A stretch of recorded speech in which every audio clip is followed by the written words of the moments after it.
बस्तर, जिसे लंबे समय तक नक्सल प्रभावित इलाका माना जाता रहा, अब उद्योग और निवेश का नया केंद्र बनता जा रहा है। गुरुवार को जगदलपुर में आयोजित बस्तर इन्वेस्टर मीट में 1000 करोड़ रुपए से अधिक के निवेश प्रस्ताव सामने आए हैं।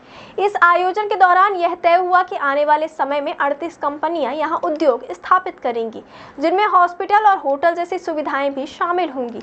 इन प्रोजेक्ट के जरिए करीब 3000 लोगों को सीधे तौर पर रोजगार मिलने की संभावना है। इस बारे में जानकारी देते हुए बीजेपी सांसद संतोष पांडे ने कहा कि कांग्रेस नेताओं ने हमेशा बस्तर के विकास का विरोध किया, लेकिन अब यहां तेजी से बदलाव हो रहा है। सांसद संतोष पांडे ने स्पष्ट कहा कि बस्तर अब नक्सलवाद के समापन की ओर बढ़ रहा है। उद्योग, इंफ्रास्ट्रक्चर और निवेश की नई दिशा इस बदलाव की गवाही दे रही है। वहीं उप मुख्यमंत्री विजय शर्मा ने बताया कि 3513 करोड़ की रावघाट परियोजना, रेल लाइन विस्तार और औद्योगिक निवेश बस्तर की नई तस्वीर गढ़ रहे हैं।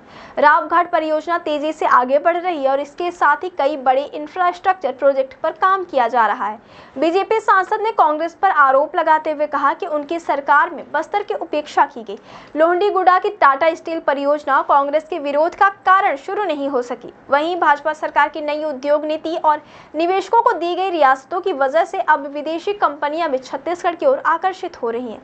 बस्तर में स्वास्थ्य सुविधाओं को लेकर भी बड़ी घोषणाएं की गई। ये बताया गया कि यहां अब नए अस्पताल स्थापित किए जाएंगे, जिससे लोगों को गंभीर बीमारियों के इलाज के लिए बाहर नहीं जाना पड़ेगा।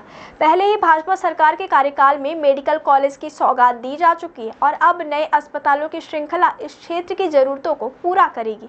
सांसद पांडे ने कहा कि यह निवेश न सिर्फ रोजगार के नए अवसर खोलेगा, बल्कि बस्तर की अर्थव्यवस्था और सामाजिक ढांचे को भी मजबूत करेगा। कारोबारियों का बीजापुर और सुकमा जैसे जिलों की ओर रुझान यह साबित करता है कि अब वहां माहौल सुरक्षित और निवेश के अनुकूल हो चुका है। भाजपा का दावा है कि आने वाले कुछ वर्षों में बस्तर की तस्वीर पूरी तरह बदल जाएगी। यहाँ रायपुर और बिलासपुर जैसे जिलों की सुविधाएं उपलब्ध होंगी और विकास के हर कदम पर प्रदेश की सरकार बस्तर का पूरा साथ देगी।